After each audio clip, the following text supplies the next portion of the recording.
Boa noite, estamos aqui mais uma terça-feira para darmos sequência ao estudo do livro A Beleza e a Alma, como a experiência do belo muda a nossa vida. Boa noite, Tereza. Então, nós vamos dar sequência ao capítulo que falava a respeito dos estereótipos. Então, seguindo num subtítulo que diz assim: cara a cara com a realidade.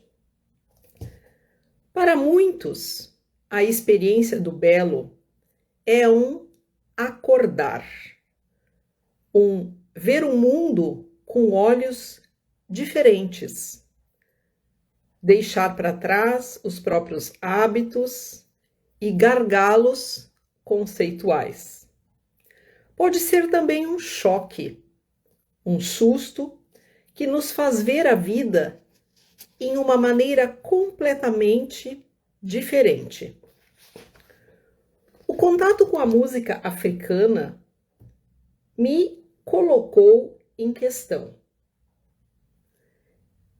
Ir ao fundo do mar ou no cume de uma montanha me renova e me tira do meu mundo, que é cômodo e previsível. Ler Proust me revelou a profundidade da memória. Entrar em uma catedral altera a minha percepção de espaço. Outras vezes, o choque não existe. Porém, de qualquer forma, existe uma transição a um mundo mais rico de ver as coisas, a um modo mais rico de ver as coisas, a um adeus ao mundo frito e refrito dos estereótipos. Muita arte contemporânea joga justamente sobre esta repercepção, sobre o desejo de agitar os nossos clichês e as nossas ideias preconcebidas. Se, por exemplo, tentamos escutar 4.33 de John Cage, o pianista entra em cena, se senta na frente do piano e a cada tanto ele muda uma página da partitura, mas nunca toca nada. Que ofensa! Que provocação! Nos fazem pagar pelo silêncio. Em realidade,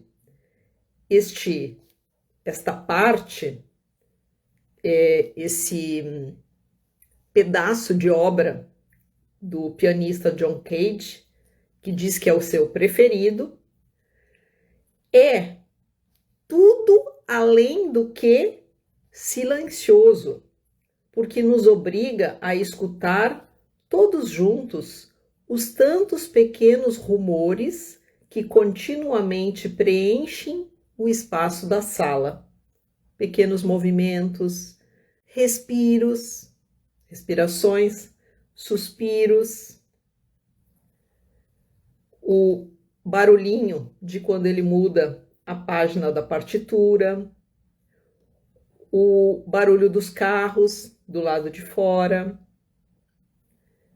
Então, esse é um exemplo que ele está dando de arte contemporânea no que diz respeito à música, de um modelo de arte que quer nos provocar, que quer mexer com os nossos estereótipos. Depois ele fala do artista plástico Cristo e Jean-Claude, que costumam envolver em tecido de polipropileno edifícios, prédios famosos, como o Reichstag de Berlim ou a Ponte Neuf de Paris, ou lugares da natureza, como a costa de Little Bay, em Sydney, ou as árvores, ou um pedaço de montanhas rochosas do Colorado, como que para nos lembrar o quanto são preciosos e vulneráveis esses lugares e monumentos, e, desta forma, empaquetados ou colocados dentro de um pacote de tecido, eles fazem com que a gente veja esses locais de uma maneira diferente. É até interessante, se vocês não conhecem as obras desse artista Cristo, com CH, é muito interessante como ele realmente envolve locais famosos do mundo com tecido, e é a forma que ele tem de chamar a atenção das pessoas para esses locais. Lucio Fontana é um outro artista. Ele faz talhos, ele corta as telas com estilete. E, improvisamente, eis que está ali uma obra de arte, uma elaboração diferente do espaço, uma metafísica tátil, uma janela sobre o nada. Maurizio Cattelan mostra uma estátua do Papa Wojtyla golpeado por meteoros. Certo, é um novo modo de ver o Papa, e ele diz, entre parênteses, essa estátua foi vendida por 3 milhões de dólares. Essa estátua do Maurizio Cattelan, mostrando o Papa Wojtyla atingido por meteoros. Todas estas e muitas outras são provocações que mexem com os nossos hábitos perceptivos e mentais, sacodem as nossas estruturas. Mas talvez de belo sobrou somente isso, o choque, a surpresa, enquanto a harmonia não tem mais. O belo em um modo ou em outro nos move sempre, mas não tudo aquilo que nos sacode, nos move, é belo. Por sorte existe a natureza, diz o autor. A experiência do belo natural quase nos obriga a perceber o mundo ao nosso redor em toda a sua complexidade, deixando atrás de nós as caixas vazias dos nossos lugares comuns, dos nossos clichês. Então, no contato concreto, descobrimos a imensa inteligência da natureza, a sua originalidade incomparável. Basta que façamos somente um segundo de atenção. Eis um exemplo. Estou no campo ao aberto, um espaço aberto, e o meu filho Jonathan, que ama o mundo natural, tem sempre alguma coisa de interessante para me mostrar. Esta vez é um gelo multiforme que cobre algumas plantas. Choveu bastante.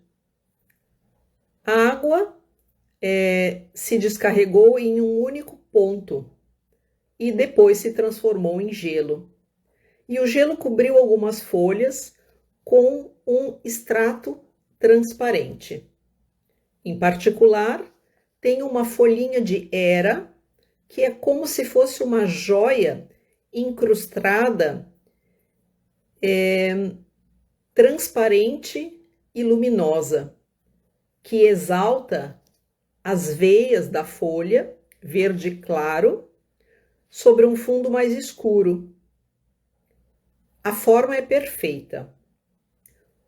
O gelo do qual a folha é circundada, a faz parecer ainda mais luminosa, faz com que apareçam de forma mais intensa os veios e os detalhes.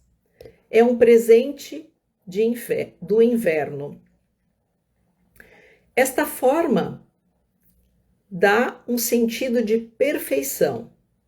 É uma obra de arte, como se alguém tivesse procurado, muitas vezes, criar a melhor folha possível. E depois de tantas tentativas, esse foi o resultado. É um dos muitos exemplos de beleza natural nas suas formas mais comuns. Penso nas linhas harmônicas de uma concha, nas nuvens que vão tomando formas sempre novas, na teia de uma aranha, nas cores e desenhos sobre as asas das borboletas, em um campo florido na primavera. Agora eu olho essa folhinha de hera incrustada no gelo como se fosse uma joia, mas sei que o gelo se está dissolvendo, derretendo. O sol está ficando mais quente e daqui a pouco essa joia não existirá mais. As folhas de hera, em geral, não me dizem muita coisa. Se eu penso no gelo, para mim ele é inclusive banal. Se eu imagino o inverno, eu me arrepio. Mas aquela folhinha incrustada no gelo me inspira e me encanta. A experiência do belo acontece fora de cada embalagem pré-concebida. Ou seja, é um belo exemplo de como a natureza pode nos surpreender. A mesma folha de hera que ele poderia ter visto milhares de vezes sem que lhe tivessem chamado a atenção, naquele dia, quando o filho mostrou para ele que o gelo tinha construído naquela folha uma espécie de uma joia, transformando aquela folha de uma forma única, aquilo foi para ele um momento de beleza que precisou ser degustado ali, naquele momento, porque em seguida veio o sol, derreteu o gelo e aquilo não existia mais. E provavelmente, se tivesse acontecido num outro momento, seria ainda diferente. Com frequência, as nossas ideias nos deixam engessados. Nos encontramos a repetir as mesmas opiniões, a acreditar nos mesmos clichês. É um pouco como viver em um museu e nos movermos sempre entre as mesmas obras já vistas e revistas. A beleza traz um vento novo na nossa mente, nos faz sentir e pensar em maneira diferente. Mas introduz também uma dimensão inesperada, que muda em maneira surpreendente a nossa perspectiva. Talvez nos coloque em crise, mas é melhor do que viver toda a vida entre as múmias. A beleza, portanto, nos pega pela mão e nos leva para uma realidade pulsante do mundo. Aquela realidade que, talvez amedrontados ou desiludidos, tínhamos abandonado para nos refugiarmos nas nossas abstrações. Uma mulher me conta: uma minha amiga se lamentava porque estava chovendo e estava tudo cor de cinza.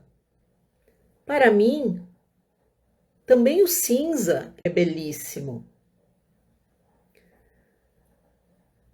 É belo em qualquer estação. Este outono, eu passei por uma rua com árvores de ambos os lados, coberta de árvores por ambos os lados, e tinha acontecido de nevar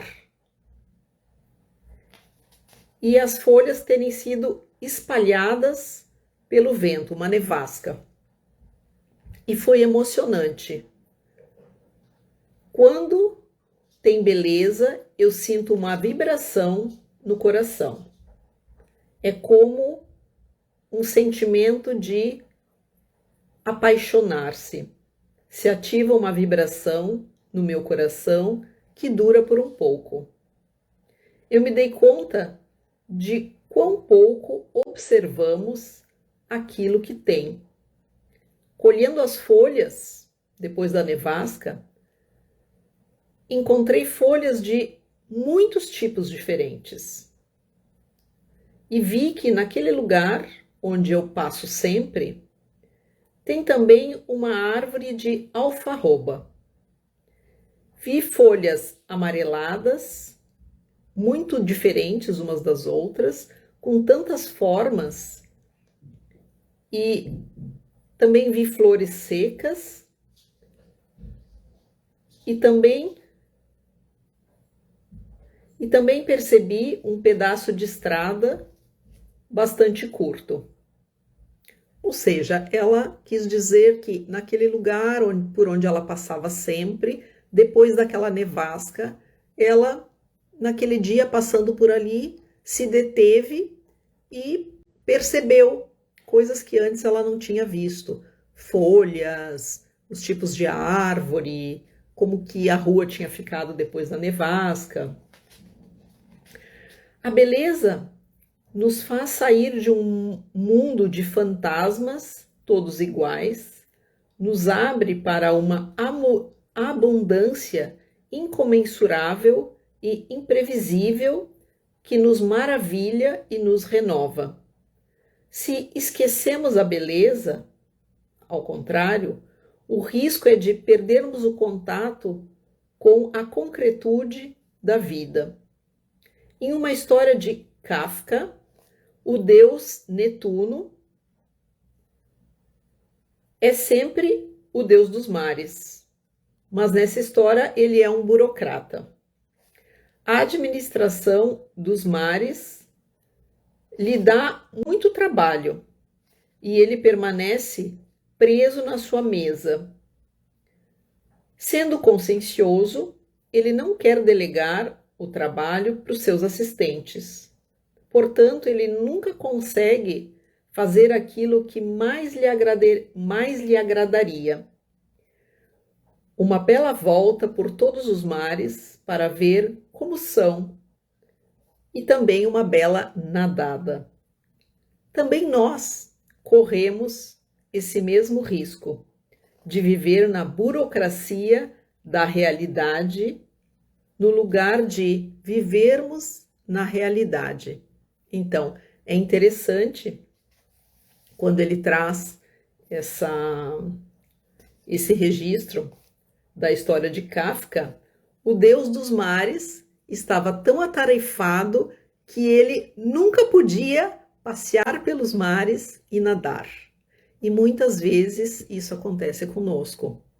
Nós vivemos tão envolvidos com os nossos afazeres que aquilo que mais gostamos de fazer, aquilo que mais nos dá prazer, não conseguimos desfrutar. Corremos o risco de viver na burocracia da realidade, no lugar de vivermos a realidade.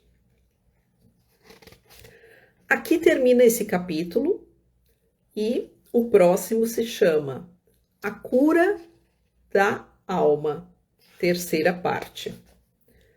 Eu vou entrar um pouquinho nesse capítulo, só um pedacinho, e depois vou fazer uma meditação. Então, a medicina perfeita. Eu me lembro próximo da minha casa, de uma grande árvore que acolhia uma multidão de pássaros. Eles cantavam sobretudo ao pôr do sol, mas também de manhã cedo e em outros momentos do dia, de acordo com as estações. O canto dos pássaros era pura alegria de viver. Faziam grandes discursos, cantavam em coro e também sozinhos. Se contavam histórias, se divertiam com variações e improvisações. Eu poderia ficar ali escutando essa cantoria por horas. Muitos músicos se deram conta deste simples fato. O canto dos pássaros é uma música maravilhosa que nos deixa serenos e alegres. Assim, Vivaldi compôs Il Cardellino, que seria o cardealzinho, inteiramente dedicado ao canto deste pássaro, representado pelo som da flauta. Beethoven escreveu a Sinfonia Pastoral, que fala sobre a beleza da natureza, entre os quais também está o canto dos pássaros. Rossini escreveu La Gazza Ladra, a garça ladra. Respighi escreveu Os Pássaros. Dvořák, o quarteto de arcos número 12, inspirado no canto de um pássaro durante a sua visita aos Estados Unidos. Esses são alguns exemplos.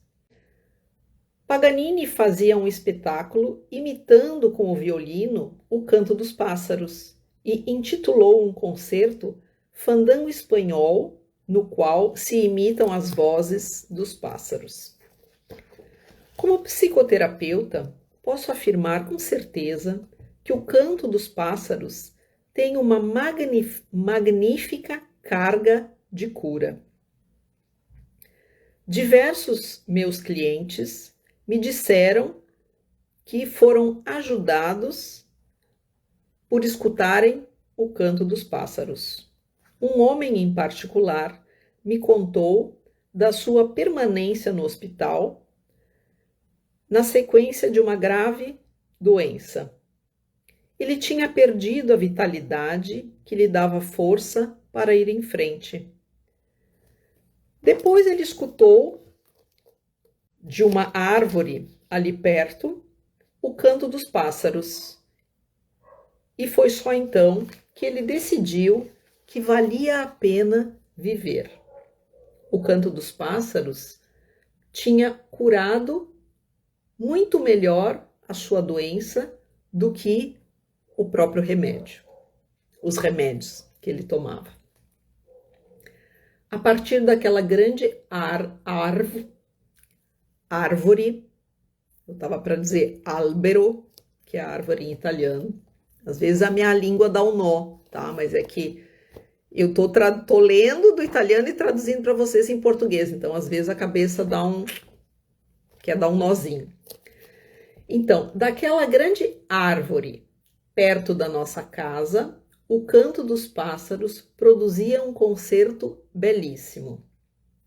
Mas um dia, um temporal rompeu um grosso galho que permaneceu pendurado, colocando em perigo quem passava embaixo da árvore. Chegaram os bombeiros de emergência e, não contentes por cortar aquele galho, acabaram cortando a árvore toda. Para minha família e para mim, foi um dia de luto. Nunca mais escutar o farfalhar da ramagem ao vento. Nunca mais escutar o canto dos pássaros. A beleza é precária. Chega como um presente inesperado. Depois, às vezes, desaparece improvisamente.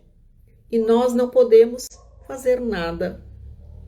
Porém, Mesmo com essa sua precariedade, acredito que cada um de nós possa lembrar ocasiões nas quais a beleza, em uma das suas infinitas formas, nos chegou, nos atingiu em um momento difícil e curou o nosso mal-estar. Então eu vou parar por aqui hoje. Na semana que vem, a gente segue nesse capítulo 8º, que se chama A Medicina Perfeita, e nós vamos entrar no tópico A Terapia do Belo. E agora eu quero fazer com vocês uma pequena meditação que se chama Desmagnetização de um campo negativo. Então, a primeira coisa que eu vou pedir é que vocês pensem em algo que vocês gostariam de desmagnetizar. Algo que não é propriamente conectado com a beleza que vocês gostariam. Por exemplo, eu gostaria de me desconectar do fato de eu ser muito crítica comigo mesma. Ou, eu gostaria de me desconectar do fato de eu me sentir em culpa por tal e tal coisa. Enfim, escolham algo que vocês, nesse momento, querem intencionar uma desmagnetização, ou seja, se abrir para uma outra realidade com relação a esse fato.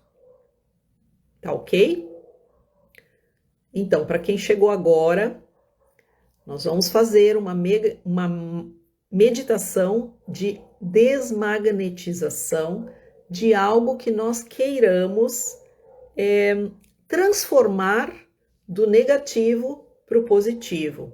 A culpa por determinada coisa, o fato de eu ser muito crítica comigo mesma, ou o fato de eu me perceber pessimista, enfim, cada um sabe aquilo que quer trabalhar. Com isso em mente, eu vou pedir que vocês agora fechem os olhos, vou fechar os meus também, que vocês se coloquem numa postura confortável, onde vocês se encontram, na poltrona, na cadeira, no sofá, na cama, enfim, se coloquem numa postura confortável e por ao menos 3 respirações, façam isso de forma que a saída do ar seja mais longa do que a entrada do ar. Então, talvez vocês respirem em 3, segura um pouquinho o ar e depois procura soltar o ar em 6 tempos. Segura um pouquinho sem ar, volta a respirar e dessa forma, mantendo a expiração mais longa, nós vamos relaxando o nosso corpo, relaxando também a nossa mente, vai deixando os pensamentos passarem, sem alimentar os pensamentos, sem entrar nesses pensamentos, como se eles fossem nuvens. Você volta para a sua respiração, volta para o seu estado de relaxamento. E enquanto você respira tranquilamente, você traz para a sua tela mental aquilo que você quer desmagnetizar.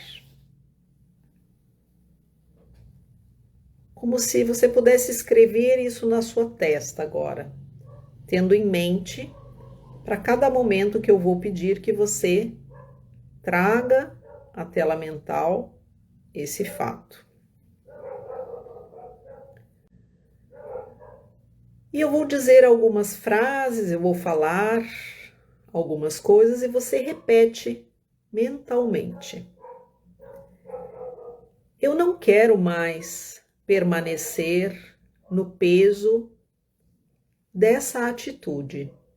E você coloca esse fato, que seja a culpa, que seja a autocrítica, você que sabe.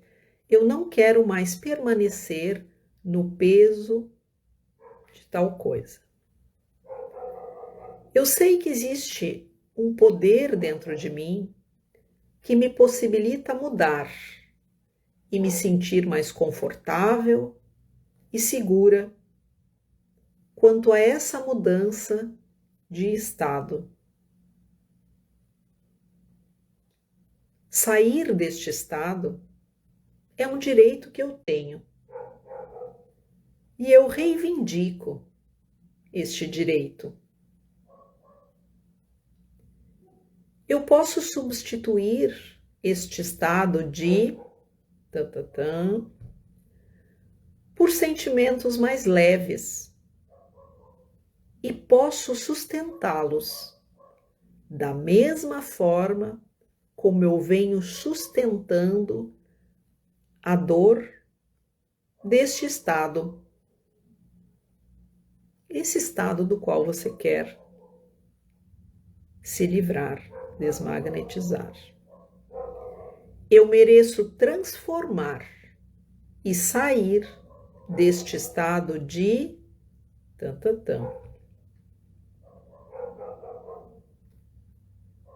Agora eu me abro para sentir a dor que está escondida dentro de mim, da forma como ela me foi causada e como foi recebida. Essa dor que fez com que você desenvolvesse esse estado. Você não precisa saber de onde veio. Simplesmente se abra para sentir. Eu encaro a dor dos ferimentos que me foram impostos desde a minha concepção. Porque sim, eu reconheço e aceito que os meus pais cometeram erros. Na sua inconsciência e insegurança, eles fizeram o melhor que eles puderam. E da mesma forma, aconteceu comigo. Por isso eu acolho o fato de que eu também cometi erros, mas aceito que eu fiz o melhor que eu podia. Não pude evitar o que ocorreu no passado e admito que eu feri outras pessoas. Mas com maturidade emocional, hoje eu assumo minhas responsabilidades por qualquer dano, direto ou indireto, que eu tenha causado a alguém, seja por atos ou por omissões. Eu escolho sentir os ferimentos que eu possa ter imposto a outras pessoas, porém sem exagerar, sem me desvalorizar e sem sucumbir ao peso do remorso. Eu sinto se eu não pude fazer diferente no passado, mas hoje eu escolho me perdoar e me libertar de qualquer culpa, pois isso me afasta do ser divino que eu sou, impedindo que eu olhe para mim com amor e respeito. Se existem áreas dentro de mim onde eu ainda batalho e me defendo contra sentimentos dolorosos ou amorosos, eu peço que o poder em mim me torne consciente delas e me ajude a vibrar acima do padrão rítmico estabelecido pelo campo de força dessa atitude da qual eu quero me livrar.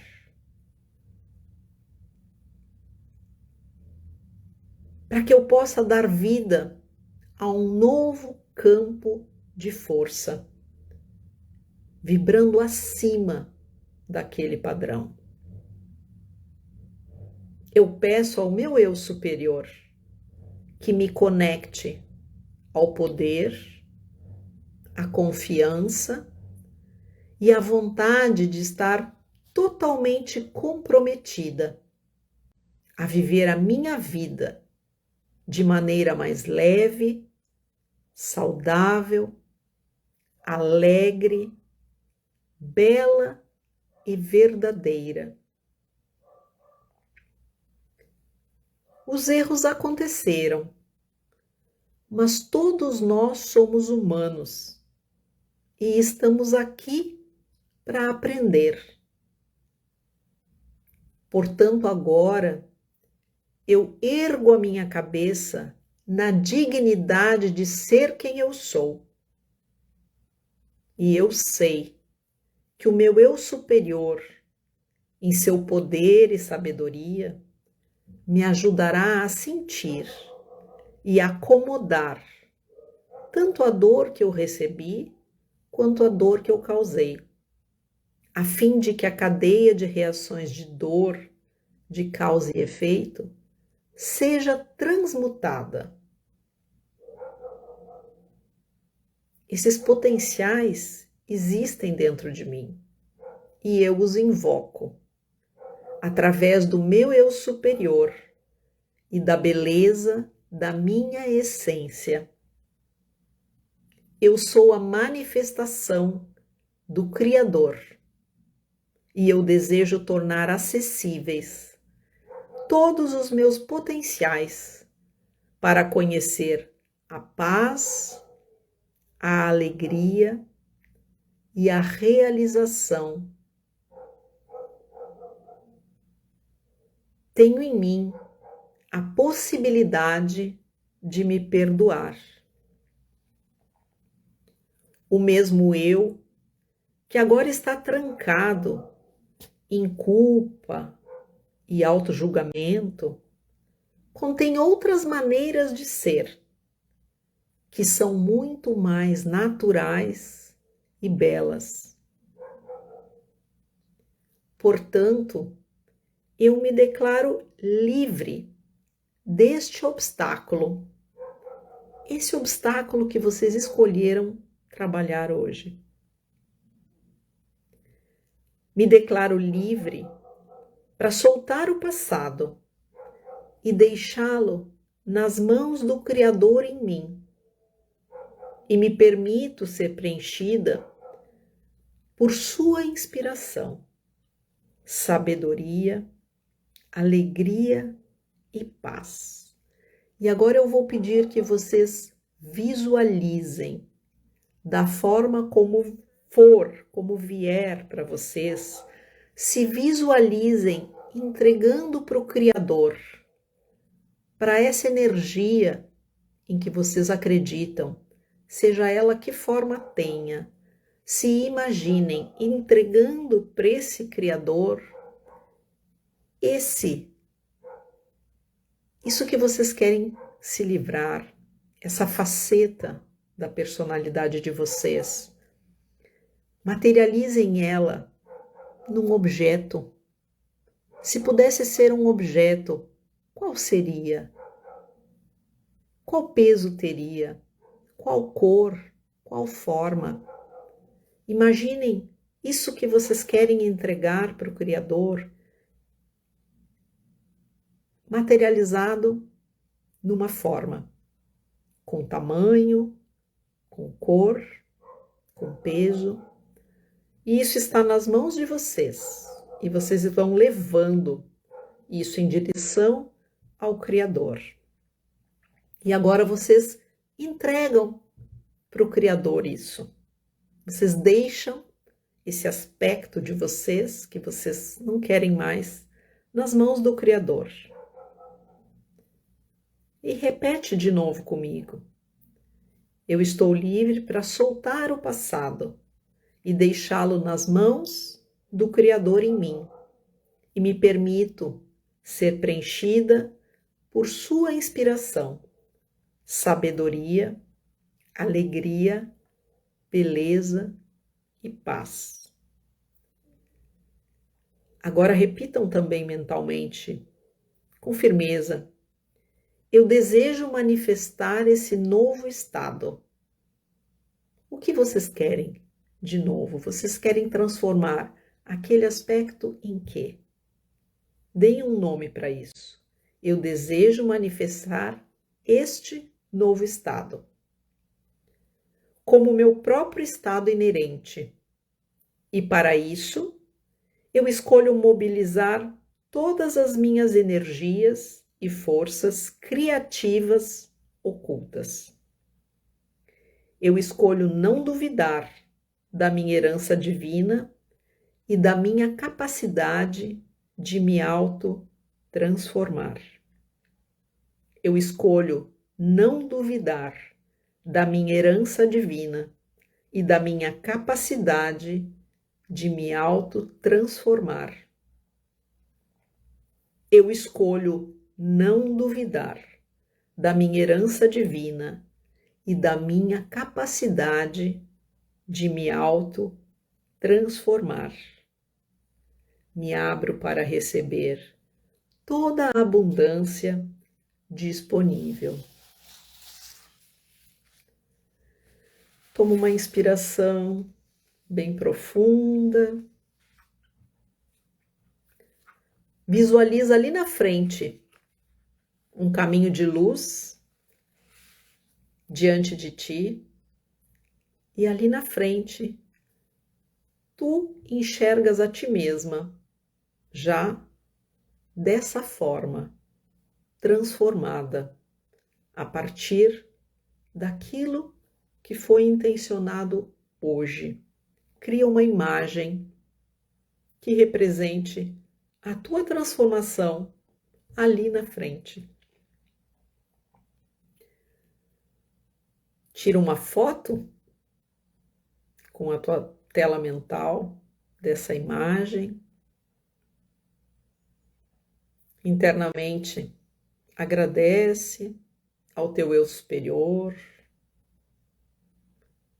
Agradece ao divino em ti. Toma uma inspiração bem profunda. E aos pouquinhos, devagarzinho, vem voltando para o aqui, para o agora, para esse momento presente, para essa realidade.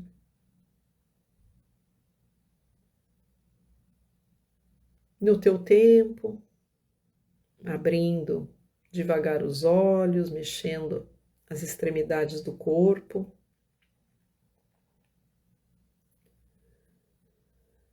E se quiserem compartilhar comigo como foi essa experiência, será um prazer ler os relatos de vocês. Então, quem não consegue assistir por aqui no Instagram, sempre ao longo da semana, essa mesma aula eu coloco lá no meu canal no YouTube. E por lá eu também tenho respondido aos relatos, aos recadinhos de vocês. E é sempre um prazer poder receber esse feedback a respeito de como foi a aula, de como foi a meditação. E fica o convite, então, se quiserem me deixar um recadinho, eu gosto muito. Tá ok? E hoje nós ficamos por aqui. Semana que vem daremos seguimento ao nosso estudo.